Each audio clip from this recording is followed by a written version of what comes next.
Hello दोस्तों।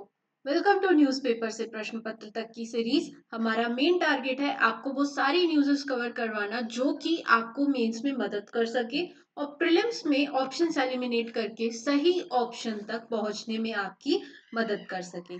ठीक है, स्टार्ट करते हैं हमारे सेशन को। हमारी फर्स्ट न्यूज़ क्या कहती है? The need for diversity in the judiciary. ये आर्टिकल बात कर रहा है हमारी जुडिशियरी के बारे में कि अभी तक अपॉइंटमेंट कैसा होता आ रहा है और हमें उसमें डाइवर्सिटी क्यों लानी है। बेसिकली अगर इस न्यूज को समझें तो राज्यसभा में एक प्राइवेट मेंबर बिल प्रपोज किया गया। क्वेश्चन उठता है सबसे पहले यहाँ से प्रीलिम्स में कि प्राइवेट मेंबर बिल क्या होता है। देखो, हमारे पार्लियामेंट में दो तरह के लोग रहते हैं, एक मिनिस्टर्स और दूसरे मेंबर्स। तो जो बिल जो प्रपोजल एक मेंबर के द्वारा लाया जाता है उसे बोला जाता है private member bill. That means हर एक पार्लियामेंटेरियन जो मिनिस्टर की पोस्ट में नहीं है, अगर वो कुछ प्रपोजल ला रहा है तो उसे बोला जाता है प्राइवेट मेंबर बिल। चाहे वो रूलिंग पार्टी का हो चाहे वो ऑपोजिशन का हो, अगर वो मिनिस्टर नहीं है और कुछ प्रपोजल ला रहा है तो उसे बोलेंगे प्राइवेट मेंबर बिल। ठीक है, तो एक मेंबर है पी विल्सन, इन्होंने प्रपोजल लाया। इन्होंने कहा कि जुडिशियल अपॉइंटमेंट में सोशल डाइवर्सिटी की जरूरत है। विमेन्स, एससीज, एसटीज, ओबीसी, इन सबको इंक्लूड करो। देन सुप्रीम कोर्ट की रीजनल बेंचेस बढ़ानी चाहिए। अभी तक सुप्रीम कोर्ट सिर्फ एक ही जगह है, दैट मीन्स हमारी जो कंट्री है उसकी कैपिटल दिल्ली में। तीसरा, कोलेजियम के रिकमेंडेशंस को 90 डेज की टाइमलाइन पर गवर्नमेंट को एक्ट करना है। दैट मीन्स अगर कोलेजियम ने कुछ रिक्वेस्ट की है, कुछ रिकमेंडेशंस दी है कि हमें इस पर्सन को सुप्रीम कोर्ट का जज या हाई कोर्ट का जज बनाना है, तो गवर्नमेंट को 90 डेज के अंतर्गत इस कोलिजियम की रिकमेंडेशंस पर कुछ काम करना है। चौथा, रिजर्वेशन की बात की जा रही है कि providing representation to ST, SC, OBC and minorities and women proportional to their population. Reservation के मुद्दे पे हम बहुत ज्यादा नहीं जाएंगे, बाकी तीनों चीजों को हम कंसीडर करेंगे। कोलिजियम सिस्टम क्या है, विमेन्स के या जो डाइवर्सिटी है वो क्यों लाई जाना चाहिए, और जो ये मेंबर है ये बेंचेस को बढ़ाने की क्यों बात कर रहे हैं। पहली चीज, डाटा ये दिखा रहा है कि एस सीज, एस टीज, ओबीसीज का रिप्रेजेंटेशन लो है और विमेन्स का रिप्रेजेंटेशन बहुत ही लो है। साथ के साथ regional representation is limited. So judiciary should reflect the social composition of India. अगर आप देखोगे हमारी जुडिशियरी में कंपेयर करोगे तो एस सीज, एस टीज, ओबीसी और विमेन, ये चारों कैटेगरी के पर्संस का रिप्रेजेंटेशन नहीं है। बट अगर जुडिशियरी पूरे भारत के लिए एक है, वही judiciary general class, SC, ST, OBC सबको जजमेंट सुना रही है, तो जुडिशियरी का पार्ट भी इन सबको होना चाहिए। इससे पब्लिक ट्रस्ट बढ़ेगा, इससे लेजिटिमेसी बढ़ेगी। इसीलिए इस बिल में इंट्रोड्यूस किया गया है कि आप थोड़ा सा रिप्रेजेंटेशन वाइड करो, इंक्लूड करो विमेन्स को, एससीज को, एसटीज को। ठीक है, दूसरी बात जो आई प्राइवेट मेंबर के बिल में कि हमें सुप्रीम कोर्ट की बेंचेस को बढ़ाना चाहिए। आर्टिकल 131 ये कहता है कि चीफ जस्टिस ऑफ इंडिया चाहे तो रिकमेंडेशंस के बाद, कंसल्टेशन के बाद इंडिया के अलग अलग शहरों में सुप्रीम कोर्ट की बेंचेस एस्टेब्लिश की जा सकती हैं। ठीक है, इससे क्या होगा कि पहला, it will improve access to justice. दूसरा, it will reduce travel burden. देखो, इंडिया में ऑलरेडी जो लिटिगेशन का रेट है, या यूं कह लो जो जस्टिस पाने की कॉस्ट है, वो काफी अधिक है। ठीक है, केस पे केस, डेट्स पे डेट्स, फटाफट से जस्टिस आता नहीं है। इससे एक लॉन्ग प्रोसेस हो जाती है।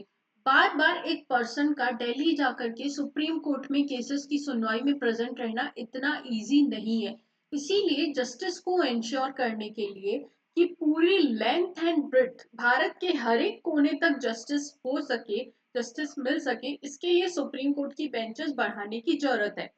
रिकमेंडेशंस दी गई हैं कि मुंबई, कोलकाता और चेन्नई में इसकी बेंचेस बढ़ाई जाए। इससे क्या क्या प्रॉब्लम सॉल्व होगी?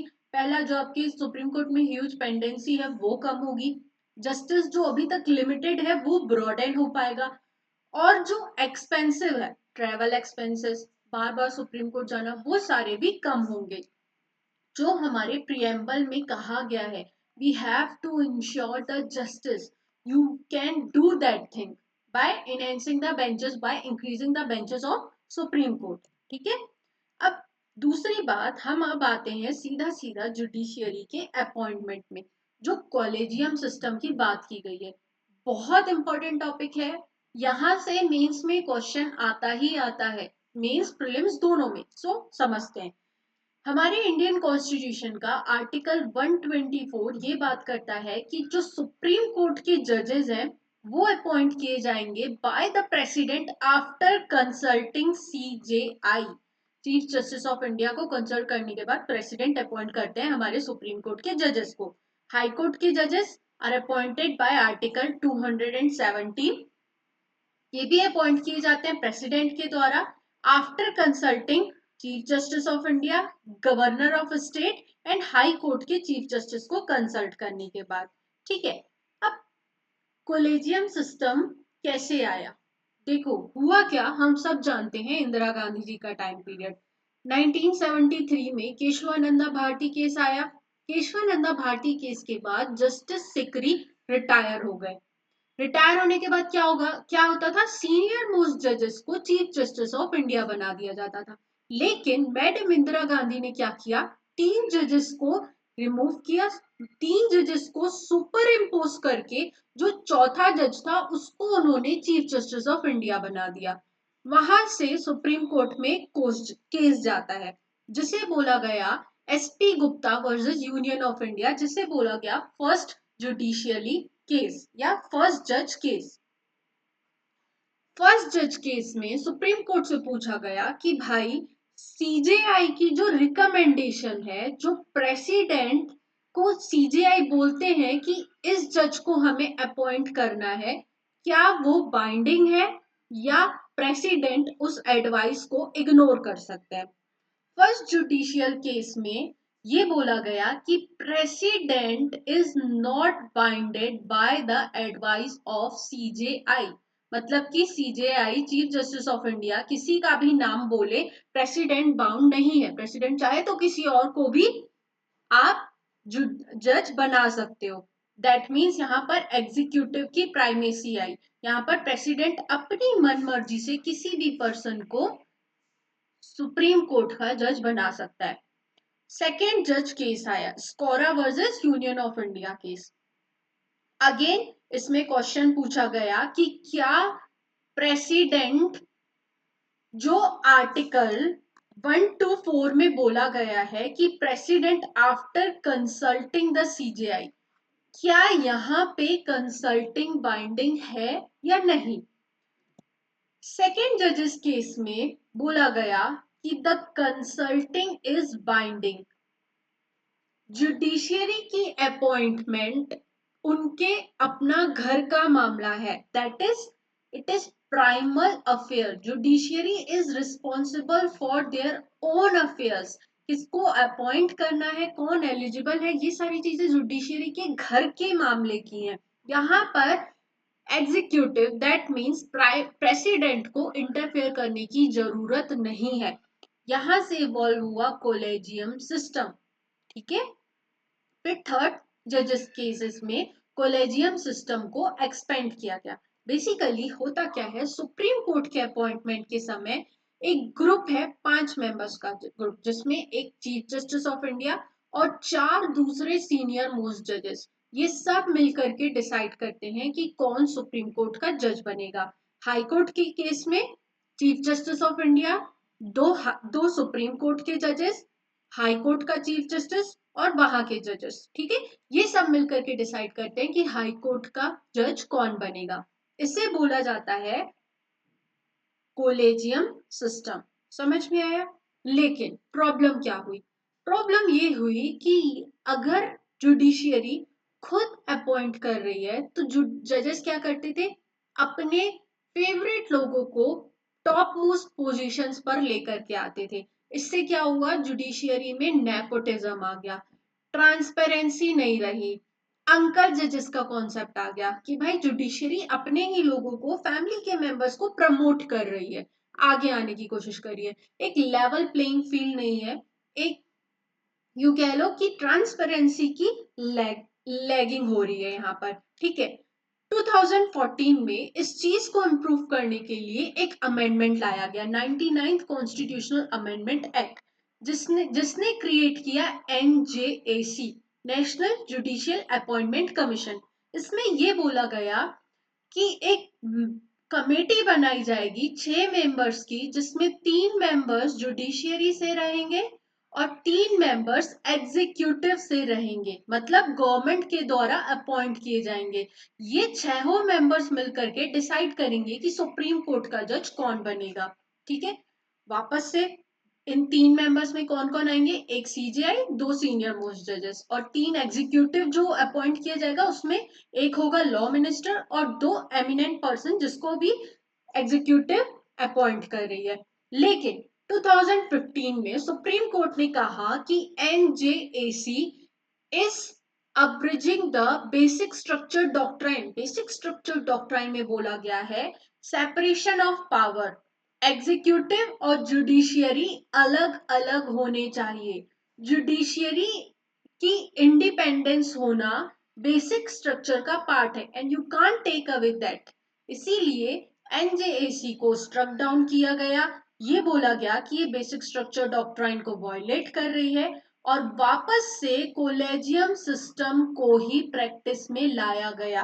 करंट स्टेटस की बात की जाए तो अभी भी हमारी जुडिशियरी में जो अपॉइंटमेंट है वो कोलेजियम सिस्टम के द्वारा ही होती है। क्लियर है इतना? बहुत इंपॉर्टेंट टॉपिक था, हमने काफी इजी लैंग्वेज में इसको कवर करने की कोशिश की। वे फॉरवर्ड अगर बात करें, जो भी प्राइवेट मेंबर ने बिल प्रपोज किया है, हमें कोशिश करनी चाहिए कि कोलेजियम सिस्टम को थोड़ा सा ट्रांसपेरेंट बनाओ, ताकि जो नेपोटिज्म, अंकल जजेस वाला कॉन्सेप्ट बार बार न्यूज़पेपर्स में आता है, बार बार क्रिटिक्स बात करते हैं इसकी, उसे हटाया जा सके। कंसल्टेटिव प्रोसेस को ब्रॉडेन करो, जहां पर आप सिर्फ 4 सीनियर मोस्ट जजेस को ले रहे हो, कहीं ना कहीं एग्जीक्यूटिव के कुछ मेंबर्स को इंक्लूड करो। एनजेएसी को सेफ गार्ड्स के साथ वापस से सोचना चाहिए कि हम वापस से इंडिया में एनजेएसी को ला सकते हैं कि या नहीं। डाइवर्सिटी को इंश्योर करो, एससीज, एसटीज, ओबीसी, विमेन्स के लिए कोटा फिक्स करो एंड रीजनल बेंचेस को स्टैब्लिश करो। एक चीज याद रखना, प्रीलिम्स में क्वेश्चन आ सकता है रिगार्डिंग आर्टिकल 130, जो बात करता है सुप्रीम कोर्ट की रीजनल बेंचेस से रिलेटेड। ठीक है, क्लियर है? इससे रिलेटेड एक मेंस का question, independence of judiciary and accountability in judicial appointments must be harmonised, critically analyse. Try to attempt this question. कहीं पे डाउट आता है तो आप हमसे कमेंट सेक्शन में पूछ सकते हैं। चलो नेक्स्ट न्यूज की तरफ चलते हैं। अगली न्यूज क्या कह रही है, ट्रबल्ड वाटर। ये जो न्यूज आई है ना, बहुत इंपॉर्टेंट है, बहुत अच्छी है। मेंस में अगर ग्रेट निकोबार प्रोजेक्ट से क्वेश्चन आ रहा है तो you can use the slides, in slide से तुम पूरा आंसर लिख सकते हो। समझते हैं, देखो, जो एनजीटी है उसने ग्रेट निकोबार प्रोजेक्ट को परमिशन दे दी। पहला क्वेश्चन मैम, एनजीटी क्या है? एनजीटी एक जुडिशियल बॉडी है, नेशनल ग्रीन ट्राइब्यूनल, जिसे 2010 के एक्ट से बनाया था, जिसे मेजरली इन्वायरमेंटल इश्यूज को सॉल्व करने के लिए बनाया गया था। इन्वायरमेंटल का केस, इन्वायरमेंट से रिलेटेड केस जहां जहां आएगा वहां वहां cases will be dealt by NGT, national green tribunal. ठीक है, तो एनजीटी ने ग्रेट निकोबार प्रोजेक्ट को सैंक्शन दे दिया। पहले एनजीटी ने इस पर होल्ड लगाया था, but with time, with pressure, government का प्रेशर आने की वजह से इन्होंने अप्रूवल दे दिया कि भाई नेशनल जो ये प्रोजेक्ट है ग्रेट निकोबार प्रोजेक्ट, आप उसे बना सकते हो। अब सबसे पहला क्वेश्चन मैम, ये प्रोजेक्ट क्या है? हमने पहले भी इसे कवर किया है, शॉर्टकट में समझते हैं। देखो, 92,000 करोड़ रुपीस का एक प्रोजेक्ट है जो निकोबार के गैलेथिया वाले रीजन में 4 मेजर चीजें बनाने के लिए बात कर रहा है। पहला, ट्रांसशिपमेंट पोर्ट, एयरपोर्ट, टाउनशिप और एक पावर प्लांट। ट्रांसशिपमेंट पोर्ट मतलब कि ग्लोबल सप्लाई चेन से इंडिया को कनेक्ट करने के लिए एक पोर्ट, ताकि जो लॉन्ग जर्नी करने वाले कार्गोज हैं, शिप्स हैं, वो बीच में स्टे लेने के लिए सिर्फ कोलंबो और सिंगापुर का यूज ना करते हुए इंडिया के निकोबार पोर्ट को भी यूज करें। ठीक है, इससे क्या होगा, इंडिया की स्ट्रेटेजिक सिग्निफिकेंस, मलक्का स्ट्रीट से कनेक्टिविटी बढ़ेगी, इंडिया ग्लोबल सप्लाई चेन का इंटीग्रल पार्ट बन सकेगा, और हम चाइना की इन्फ्लुएंस को इंडो पैसिफिक वाले रीजन में कम कर पाएंगे। Plus plus situation, win win situation. But environmentally ये प्रोजेक्ट उतना अच्छा नहीं है, इसीलिए एनजीटी ने इस पर होल्ड लगाया था। अब अगर इन्वायरमेंटल कंसर्न्स की बात की जाए तो पहला, डिफोरेस्टेशन, अप्रोक्स 9 लाख ट्रीज हमें कट करने पड़ेंगे। ऑलरेडी जो आइलैंड है वो काफी फ्रेजाइल इकोसिस्टम और यहाँ पे हाई बायोडाइवर्सिटी है, so we need to protect that. हम प्रोटेक्शन तो नहीं दे रहे हैं, बल्कि 9 लाख ट्रीज को कट करने की बात कर रहे हैं। जब हमें पोर्ट बनाना होगा, जब हमें टाउनशिप डेवलप करना पड़ेगा, ऑब्वियस ही बात है, you are going to cut that much trees. दूसरा, वाइल्ड लाइफ पर इम्पैक्ट। सबसे इंपॉर्टेंट, लेदर बैक टर्टल्स की एक तरह से नेस्टिंग साइट है। कई सारी स्पीशीज हैं that are exotic to that region, जो सिर्फ वहीं पर पाई जाती हैं। आप अगर वहां की इकोसिस्टम को डिस्टर्ब करोगे, ऑब्वियस सी बात है वहां की वाइल्ड लाइफ स्पीशीज भी डिस्टर्ब होंगी ही होंगी। तीसरा, इकोलॉजिकली फ्रेजाइल रीजन। हमने इंडिया को अलग अलग मतलब कितना वहां पर अर्थक्वेक आने की चांसेस है, उस बेसिस पे अलग अलग जोन्स में बांट रखा है। निकोबार वाला रीजन, अंडमान एंड निकोबार, पूरा जोन 5 में आता है, मतलब कि highly prone to earthquakes. Even 2004 में वहां पर सुनामी भी आई थी, जिससे कि इंडिया का जो सदर्न मोस्ट पॉइंट है, इंदिरा पॉइंट, वो भी पानी में सबमर्ज हो गया था। That means that area is already very fragile. चाहे अर्थक्वेक के बेसिस से ले लो, चाहे आइलैंड के नजरिए से ले लो, that means we should protect that. ठीक है, और अब ट्राइबल राइट्स की बात करेंगे। हमने बात की इन्वायरमेंट के नजरिए से, ट्राइबल के नजरिए से देखोगे तो वहां पर शोम्पेन और निकोबारीज दो मेजर ट्राइबल ग्रुप्स रहते हैं। अब हमने फॉरेस्ट राइट एक्ट 2026 के तहत उन्हें प्रोटेक्शन दे रखा है, बट आप उनसे उनकी प्लेस छीन रहे हो। कहीं ना कहीं यहाँ पर हाई चांसेस हैं कि उन्हें ट्रांसलोकेट करना पड़ेगा, अपने रीजन को छोड़ना पड़ेगा। इससे उनका डिस्प्लेसमेंट होगा, एज वेल एज इट में रिजल्ट इनटू कल्चरल लॉस। समझ में आया? दैट मीन्स ट्राइबल राइट्स को भी आप अब्रिज कर रहे हो।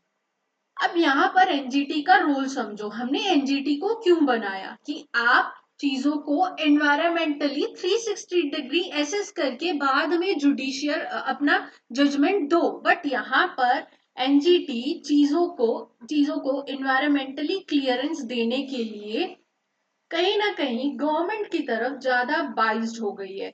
वो गवर्नमेंट के फेवर में काम करना स्टार्ट कर दी है।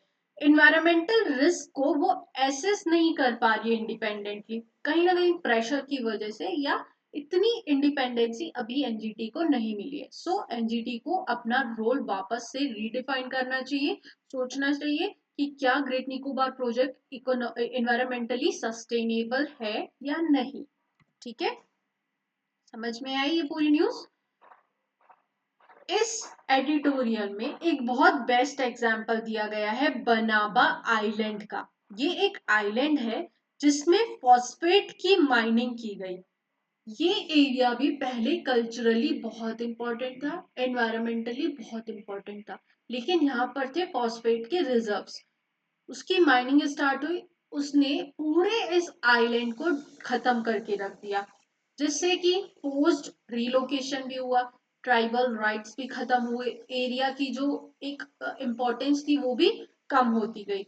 सो you can give the logic कि economic logic alone should not dictate decisions in economically ecologically fragile areas.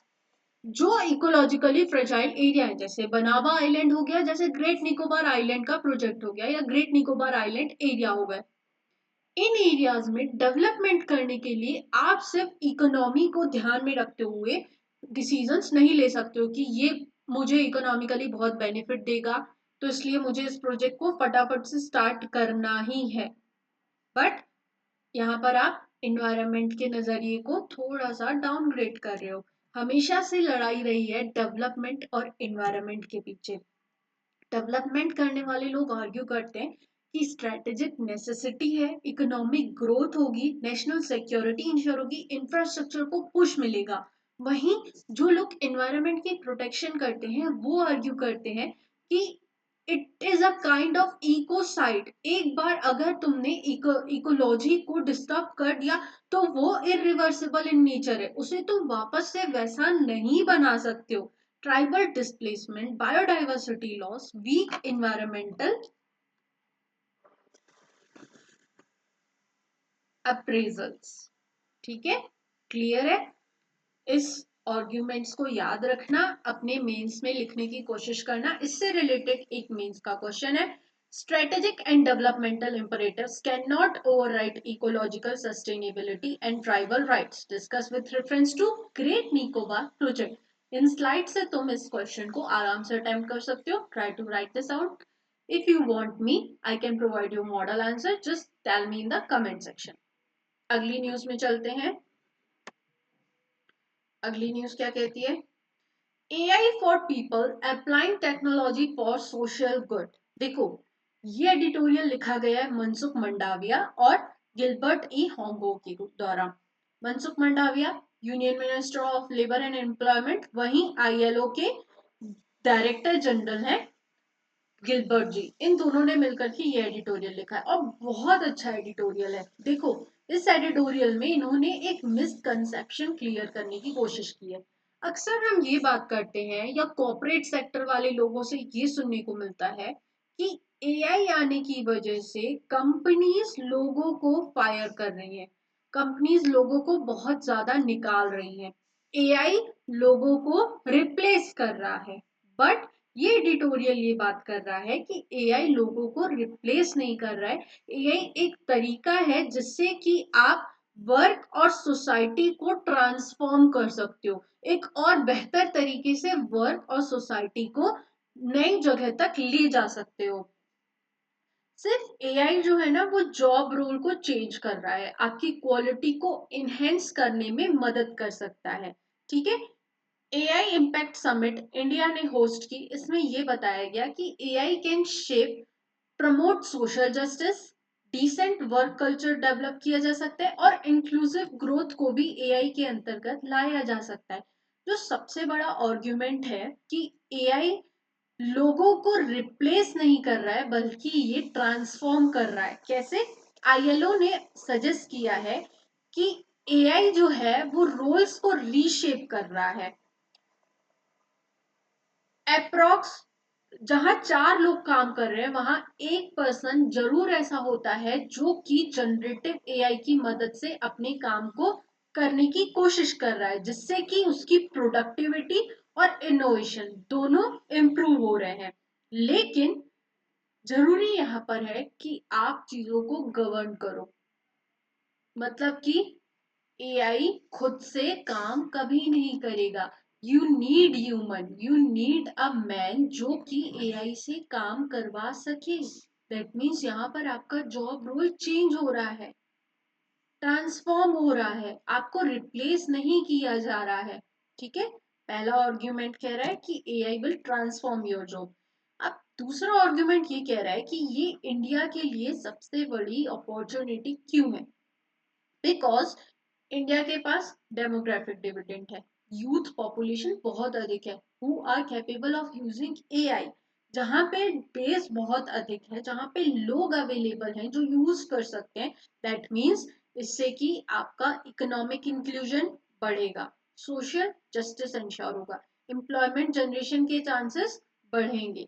समझ में आया? इसीलिए एआई इंडिया के लिए अपॉर्चुनिटिस्टिक वे से देखना चाहिए एआई को, ना कि इस वजह से कि एआई लोगों की जॉब्स को छीन रहा है। तीसरा, टेक्नोलॉजी को एज अ सोशल गुड लेना चाहिए। देखो, द आर्टिकल हाईलाइट्स ई श्रम पोर्टल। आर्टिकल ने ई श्रम पोर्टल का एग्जाम्पल दिया है। इसमें क्या होता है? ई श्रम पोर्टल में इनफॉर्मल लेबर्स अपने आप को, इनफॉर्मल वर्कर्स जो है वो अपने आप को ई श्रम पोर्टल में रजिस्टर करते हैं। रजिस्टर करने से क्या होगा, जिस पर्सन को रिक्वायरमेंट होगी वो ई श्रम पोर्टल में जाएगा, जिसकी स्किल्स मैच करेंगी, जो आपकी रिक्वायरमेंट को फुलफिल करेगा, आप उसको एम्प्लॉयमेंट दोगे। यहाँ पर टेक्नोलॉजी ने क्या किया, आपको हेल्प किया ना, सोशल गुड के लिए आपने टेक्नोलॉजी को यूज किया ना। इससे एआई का अगर इंटीग्रेशन होगा, दैट मीन्स जॉब की बेटर मैचिंग हो सकेगी, स्किल डेवलपमेंट को आप ट्रेस कर पाओगे, देन टारगेटेड वेलफेयर की डिलीवरी हो पाएगी। समझ में आया? सो ओवरऑल इस आर्टिकल में यही कहा गया है कि जो एआई है दैट इज न्यूट्रल, कभी भी कोई भी टेक्नोलॉजी कह सकते हैं कि सोसाइटी को हार्म पहुंचाने नहीं आती है। टेक्नोलॉजी अपने आप में न्यूट्रल रहती है। अब ये डिपेंड करता है कि आप उसको गवर्न कैसे कर रहे हो। एआई किस तरह से सोसाइटी को बेनिफिट कर सकता है, अगर आपके इंस्टीट्यूशन स्ट्रांग है, वर्कर का पार्टिसिपेशन है, स्किल्स है वर्कर के पास, और टारगेटेड पब्लिक इन्वेस्टमेंट हो रही है, इंटरनेशनल कॉपरेशन को आप फॉलो कर रहे हो, then AI will strengthen your work capacity. It will give you chance to grow, to increase your productivity. ठीक है? कुछ कंसर्न्स भी हैं। सबसे बड़ा कंसर्न है कि एआई का एक्सेस अनइक्वल है। लो इनकम कंट्रीज में एआई का एक्सपोजर सिर्फ 11.5% है, वहीं हाई इनकम कंट्रीज में 33% है। सिर्फ एक्सपोजर की बात नहीं कर रहे हैं, gender based, region based, age group based भी अलग अलग देखने को मिल रहा है कि कितने लोग एआई को यूज कर पा रहे हैं। तो ये मेजर कंसर्न है, आप इसको एड्रेस करो, then AI can act as a social good, जो कि तुम्हारे लिए वेलफेयर का काम करेगा इंस्टेड ऑफ रिप्लेसिंग यू। अपने आप को प्रिपेयर रखो, टेक ड्रिवन बन सको, टेक्नोलॉजी को यूज करना सीखो, तो ऑब्वियस सी बात है company will keep you up, तुम्हारे से कंपनी काम लेगी। समझ में आया? अपनी स्किल्स को डेवलप करते रहने से। Now next question, centre to bring 1954 border villages under development scheme. Prelims के लिए बहुत इंपॉर्टेंट। इसमें बात की जा रही है वाइब्रेंट विलेज प्रोग्राम की। 2023 में एक सेंट्रल स्पॉन्सर स्कीम लाई गई थी, वाइब्रेंट विलेज प्रोग्राम। इस स्कीम में जो भी बॉर्डर एरियाज में विलेजेस हैं, जिनको हम कहते थे कि these are the last villages of India, अब हम इन्हें लास्ट विलेजेस से फर्स्ट विलेजेस ऑफ इंडिया की तरफ ले जाना चाहते हैं। मतलब कि वहां के लोगों के लिए स्किल्स, वहां का इंफ्रास्ट्रक्चर, रोड, सारी चीजें डेवलप करना चाहते हैं, ताकि एक तरह से इंडिया को वो रिप्रेजेंट करें। जो वहां पे ह्यूमन प्रेजेंस है वो सिक्योरिटी में मदद कर सके। ऑब्वियस सी बात है, समझो जो बॉर्डर विलेजेस हैं, अगर आप चाहते हो कि वो सिक्योर रहे, वहां पे ह्यूमन कैपिटल में अगर आप इन्वेस्टमेंट करोगे, लोगों को एजुकेशन दोगे, स्किल्स दोगे, तो वो मिलिट्री के लिए यूजफुल होगा। वो लोग आपकी मदद करेंगे। इनफिल्ट्रेशन अगर हो रही है तो वो आपको बताएंगे कि किस रीजन में हो रही है। अगर आप उनको अपॉर्चुनिटीज दोगे तो वो वहीं रुक करके आपके लिए एसेट का रूप बनेंगे, एसेट के जैसे। That means you will gain from that people. ठीक है? इसके लिए बॉर्डर विलेजेस को डेवलप करना बहुत जरूरी है। इसीलिए 2023 में स्कीम लाई गई, वाइब्रेंट विलेज प्रोग्राम। अब वाइब्रेंट विलेज प्रोग्राम का फेज 2 इंट्रोड्यूस किया गया है। इसमें 1954 स्ट्रेटेजिक बॉर्डर विलेजेस को डेवलप किया जाएगा, जो कि 5 मेजर कंट्रीज से टच हो रहे हैं, पाकिस्तान, नेपाल, बांग्लादेश, भूटान एंड म्यांमार। ठीक है? 15 स्टेट्स और 2 यूनियन टेरिटरीज में ये सारे विलेजेस प्रेजेंट है। वाइब्रेंट विलेज प्रोग्राम क्या है? एक सेंट्रली स्पॉन्सर स्कीम है, जिसमें हम बॉर्डर विलेजेस को डेवलप कर रहे हैं, बॉर्डर एरियाज में माइग्रेशन को रोक रहे हैं। ऑब्वियस सी बात है, अटैक्स होंगे तो लोग क्या करेंगे कि हम यहाँ पे सेफ ही नहीं है, तो चलो माइग्रेट कर चलते हैं। लेकिन माइग्रेशन को रोकने के लिए एरियाज को डेवलप करो, इंफ्रास्ट्रक्चर और लाइवलीहुड के ऑप्शंस प्रोवाइड करो लोगों को, नेशनल सिक्योरिटी को स्ट्रेंथन करो थ्रू पॉपुलेशन रिटेंशन, लोगों की मदद से नेशनल सिक्योरिटी को इनहेंस करो। समझ में आया? क्लियर है इतना? वाइब्रेंट विलेज प्रोग्राम फेज 2 का क्या क्या ऑब्जेक्टिव्स है? पहला, बॉर्डर पॉपुलेशन को डेवलप करना, that means basic infrastructure provide करना, हेल्थ एजुकेशन देना और डिजिटल कनेक्टिविटी इंश्योर करना। आए दिन हम इंटरनेट शट डाउन करते हैं इन रीजन्स में, that is not good for that area. दूसरा, लाइवलीहुड को इंश्योर करना, इनकम की अपॉर्चुनिटीज देना, एग्रीकल्चर, टूरिज्म, हैंडीक्राफ्ट्स को सपोर्ट करना, स्किल डेवलप करना एंड एंटरप्रेन्योरशिप प्रोवाइड करना। Then national integration, social cohesion, cultural assimilation and stronger connection of remote communities with the mainland। जो रिमोट कम्युनिटीज हैं उनको आप मेनलैंड से कनेक्टिविटी प्रोवाइड करो, उनको भी कनेक्टेड महसूस करवाओ, they will help you out in national security. समझ में आया? इससे रिलेटेड एक मेंस का question, border area development is an important edge military preparedness for national security, discuss. ठीक है, try to attempt this question. चलते हैं आगे। अगली न्यूज क्या कहती है? कश्मीर रिवाइवल। ये बात कर रहा है कश्मीर में टूरिज्म को रिवाइव करने की। हम सब जानते हैं बैकग्राउंड में क्या हुआ था, पहलगाम अटैक हुआ था 2000 अप्रैल के मंथ में 2025 पहलगाम अटैक हुआ, जिससे कि 48 टूरिस्ट साइट्स को क्लोज कर दिया गया था, बट अब उन्हें रीओपन किया जा रहा है। अब ये आर्टिकल बात कर रहा है कि we need to revive Kashmir. 2026-27 के बजट में फाइनेंस मिनिस्टर निर्मला सीतारमण ने कश्मीर की कैपेसिटी बिल्डिंग के लिए और हेरिटेज साइट्स को डेवलप करने के लिए मॉनेटरी वैल्यू एलोकेट की है, ताकि वहां पे eco friendly mountain trails develop किए जा सके, बेटर मैनेजमेंट हो सके और कश्मीर एक्सपीरियंस को आप एक ट्रेडिशनल स्पॉट से ज्यादा डाइवर्सिफाई कर पाओ और ज्यादा लोगों को बेहतर एक्सपीरियंस दे पाओ वहां के टूरिज्म का। जो आर्टिकल है वो बात कर रहा है कि अगर आपको टेररिज्म को काउंटर करना है तो वहां पर आप टूरिज्म को प्रमोट करो।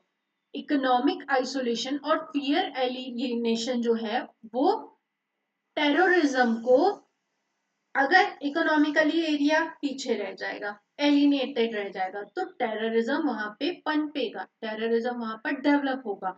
लेकिन अगर टूरिज्म आया, टूरिज्म क्या करेगा? जॉब्स क्रिएट करेगा, इकोनॉमिक अपॉर्चुनिटीज देगा, लोगों की इनकम बढ़ाएगा, सिविलियंस वहां पर बढ़ेंगे, जिससे कि वहां की पीस मेंटेन होगी। अगर पीस मेंटेन रहेगी तो फिर टेररिज्म वहां पर एंटर ही नहीं कर पाएगा।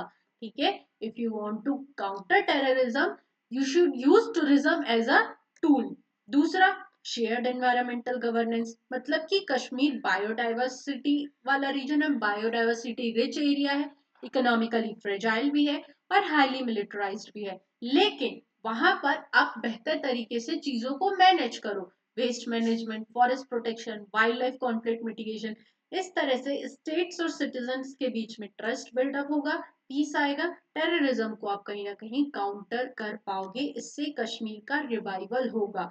गवर्नेंस की जो पॉलिसीज हैं उसमें प्रिडिक्टेबिलिटी लाओ, अचानक से इंटरनेट को शट डाउन मत करो, प्लेसेस को क्लोज मत करो। एक तरह से पॉलिसी में सर्टेनिटी हो कि कब ओपन होगा, कब रजिस्टर होगा, क्या क्या फैसिलिटीज अवेलेबल है, उनको कंटिन्यूअसली प्रोवाइड करो, ताकि कोई भी टूरिस्ट कहीं जाता है वो फ्रीली लोकेशन को एंजॉय करना चाहता है। अचानक से शटडाउन से वो पैनिक हो सकता है, इन सारी चीजों को अवॉइड करना चाहिए। अगर बड़ी थीम देखें तो security alone cannot ensure peace, मतलब कि चाहे कितना ही मिलिटरलाइज्ड कर दो आप कश्मीर को, वहां पर पीस नहीं आएगी जब तक कि वहां पे डेवलपमेंट, डिग्निटी और पार्टिसिपेशन नहीं आएगा। समझ में आई चीजें? क्लियर है? प्रीलिम से रिलेटेड दो एमसीक्यू, पहला वाइब्रेंट विलेज प्रोग्राम से क्वेश्चन को अटेम्प्ट करने की कोशिश करो और दूसरा है हमारा सीजीआई के अपॉइंटमेंट से, सुप्रीम कोर्ट के जजेस के अपॉइंटमेंट से रिलेटेड क्वेश्चन। इन दोनों क्वेश्चन को अटेम्प्ट करने की कोशिश करो। इफ यू वांट कि आपको इसका आंसर पता चले तो ज्वाइन अवर टेलीग्राम चैनल जो है same name, that means UPSC without clutter से। हमारे टेलीग्राम चैनल को ज्वाइन करो, वहां आपको आंसर मिल जाएगा। और अगर ये सेशन आपको पसंद आया है तो kindly subscribe our channel and like this session. Thank you so much, मिलते हैं अगली क्लास में।